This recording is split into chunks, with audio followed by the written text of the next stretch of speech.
Dan kali ini kita akan banyak membahas transfer ya, tapi gue nggak akan banyak mengangkat topik, hanya ada tiga topik utama, yaitu soal.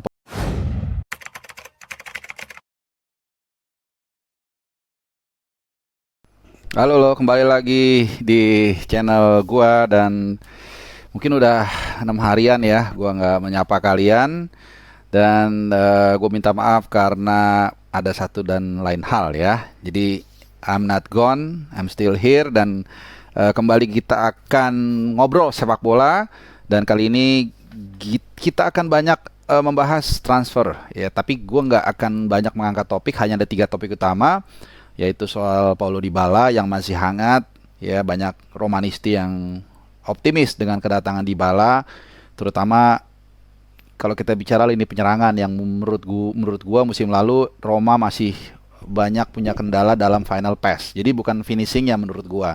Karena Tammy Abraham cukup bagus dalam clinical di depan gawang dengan topangan Zaniolo, tapi menyambungkan atau trequartistanya atau seperti Totti ini nggak ada. Dan nanti gua akan bahas seperti apa kira-kira peran Dybala di Roma ya, terutama dalam lini penyerangan. Nah itu yang pertama. Yang kedua gua akan bahas soal dari Arsenal. Jadi dua-duanya tim favorit gue ya. Dan mungkin udah bisa nebak kira-kira, yaitu Alexander Zinchenko yang merapat ke Arsenal. Seperti apa permainannya nanti di sana dan kenapa Arteta membeli dia, gue juga akan memberikan standing point. Dan terakhir dari Italia dan Jerman ya. Jadi keputusan De Ligt pindah ke Bundesliga bersama Munchen ini juga akan kita bahas. Oke. Jadi kembali lagi di channel Bung Harpa yang sudah lama absen, hampir seminggu ya. Jadi gue mohon maaf lagi sekali lagi. Jadi kita langsung ke topik utama, Dybala. Nah, banyak yang ada satu komen ya, gue lupa tadi namanya siapa di kolom komentar gue yang meminta untuk dibahas soal Dybala. Gue janji kemarin malam tapi gue mundur ya hari ini. Jadi Dybala ini menurut gue adalah satu missing piece ya yang ingin coba dibenahi di skuad AS Roma. Ya musim lalu trio lini belakang kita atau Roma cukup oke ya, walaupun gue sebenarnya agak kurang puas, tapi oke lah. Kemudian gelandang bertahan juga sama, gue kurang puas, tapi kemudian ada kedatangan Matic ya, mudah-mudahan otomatis permainan Roma menjadi lebih baik. Nah kemudian trequartistanya ini nggak ada. Gelandang serang, gelandang yang menyuplai bola ke depan ini selalu putus. Jadi ketika misalnya bola ke depan, long ball, direct pass, Zaniolo main langsung ke Abraham. Tapi begitu kombinasi ini mati, selesai. Nggak ada yang membackup, nggak ada satelitnya. Nah, jadi kedatangan Dybala ini menurut gua sangat pas. Nah, sangat pas dalam segi permainan dan juga motivasi. Coba kita lihat sedikit ke belakang ketika dia di Juventus misalnya. Banyak yang mengatakan dia sudah habis. Tergantung lu lihat dari sisi mana ya. Kalau kita kebetulan gue tadi mengulik ya statistik dia ketika di awal dia mendarat di Juventus. Dia itu di Juventus tuh tahun 2015-16 kalau nggak salah ya. Itu di awal lumayan start awal itu dia 19 gol dan 9 assist loh.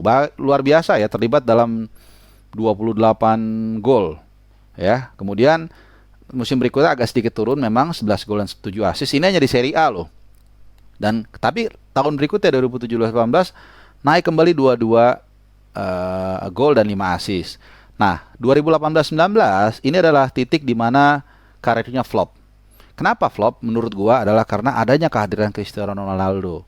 Jadi Cristiano Ronaldo ini datang ya, kita tahu di Man United juga menurut gua dia bikin Greenwood mati ya. Jadi Greenwood lagi blossom, datang Ronaldo, semua orang bermain untuk dia dan keseimbangan itu nggak terjadi. Setelah itu Dybala ya selalu menjadi second choice, tidak pernah meledak lagi sampai akhirnya Juventus mendatangkan Vlahovic akhirnya, dan it's time to go.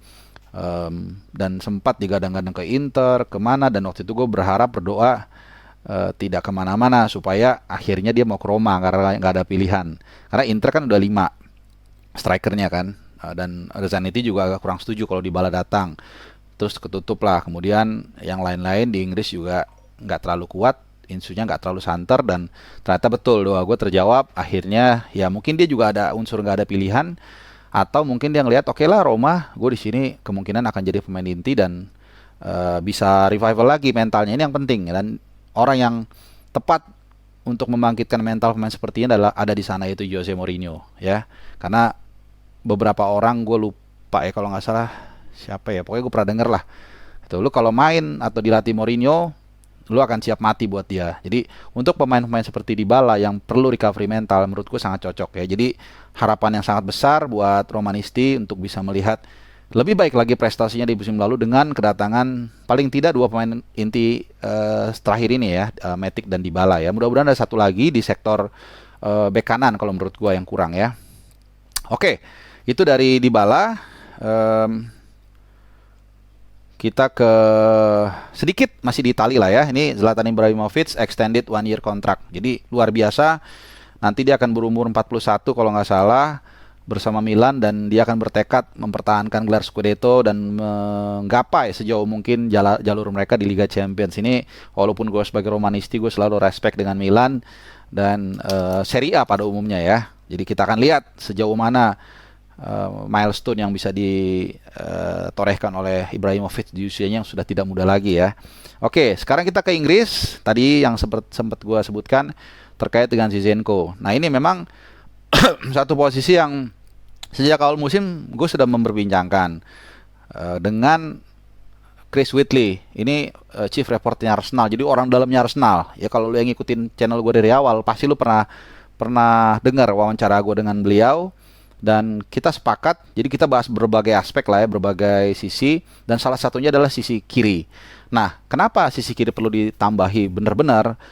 Sebenarnya Tierney ini bagus, ya. Hanya masalahnya adalah dia sering cedera. Ini juga yang isunya sebenarnya awalnya gue ngomong soal kapten. Tierney ini cocok bahkan jadi kapten, hanya dia sering cedera. Sehingga bicara kapten, bicara regularitas, bicara konsistensi susah. Sehingga memang perlu pelapis. Pelapisnya Nuno Tavares kita tahu seperti apa ya. Kalau lu Gunners pasti tahu nih parah banget orangnya. Walaupun memang harganya murah. Sehingga memang sangat tepat kalau Zinchenko didatangkan ke situ.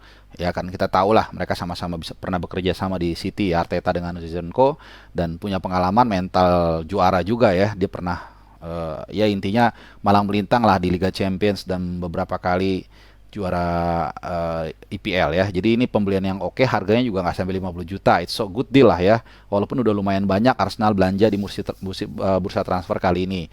Tapi sejauh ini oke. Jadi masuk ke Jesus, terus siapa lagi? Ya Zinchenko ini sangat apa namanya? Sangat membantu lah dalam melengkapi kekurangan yang dimiliki Arsenal. Apalagi dia juga bisa berperan sebagai bek tengah, versatile lah.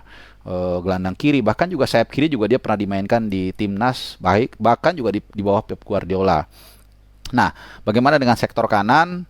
Sektor kanan kan ada Tomiyasu ya. Kemudian juga kalau Nathan Lyles gue nggak terlalu nganggap ya, with all respect, karena di Arsenal pun dia gagal, di Roma pun dia gagal di loan.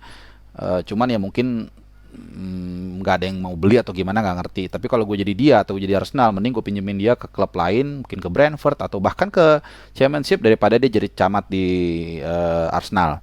Nah satu lagi Hector Bellerin. Nah ini mungkin kenapa sektor kanan nggak akan ada akuisisi, karena ya ada Bellerin sama si Tomiyasu. Bellerin dipinjemin Betis di Real Betis musim lalu tuh lumayan 23 kali tampil, jadi gua rasa competitiveness levelnya cukup oke ya. Jadi aman nih di kanan, di kiri. Jadi harusnya sih udah oke ya sejauh ini, dan tinggal menyambut mungkin sekitar 2 minggu lagi untuk menyambut Liga IPL mulai. Nah yang terakhir kita bahas Matthias de Ligt. Ini simple aja, standing point gue adalah ini memang adalah missing piece dari Bayern Munchen musim lalu ya. Mereka memainkan Upamecano tapi nggak terlalu oke. Kemudian juga Sule apa segala macam, nggak ada yang firm. Sementara tengah ke depan mereka tuh oke-nya luar biasa ya. Goretzka, Joshua Kimmich, kemudian juga ya waktu itu masih ada Lewandowski, ada Gnabry, Sané, bahkan sekarang udah ada Mane lagi ya, walaupun Lewandowski cabut. Jadi tengah ke depan sebenarnya ini Ferrari, tapi belakangnya masih bemo busuk gitu ya, tengah terutama tengahnya. Kiri juga kita tahu oke ada Alphonso Davies. Jadi nggak ada masalah. Jadi kedatangan De Ligt ini cocok, dan culture-nya Belanda sama Jerman kan sebenarnya mirip-mirip lah ya, walaupun mereka selalu rivalry, Tapi to some extent mereka punya kesamaan, dan kita tahu banyak sekali ya pemain Belanda yang pernah di Jerman dan sukses, Arjen Robben, Mark van Bommel, kemudian juga Klaas-Jan Huntelaar, banyak sekali. Jadi nggak ada masalah sebenarnya, dan biasanya mayoritas orang Belanda itu bisa bahasa Jerman. Jadi ya mungkin seperti kayak Indonesia main di Malaysia lah, atau Malaysia main di Indonesia gitu. Jadi kulturnya nggak ada persoalan. Oke, itu dulu review dari gua. Mudah-mudahan ini mengcover beberapa fans tim Eropa yang lagi banyak isu transfernya. Sekali lagi gua mohon maaf kalau kemarin sempat absen lama. Salam sehat dari gua. Kita ketemu lagi di video gua yang lainnya. Ciao.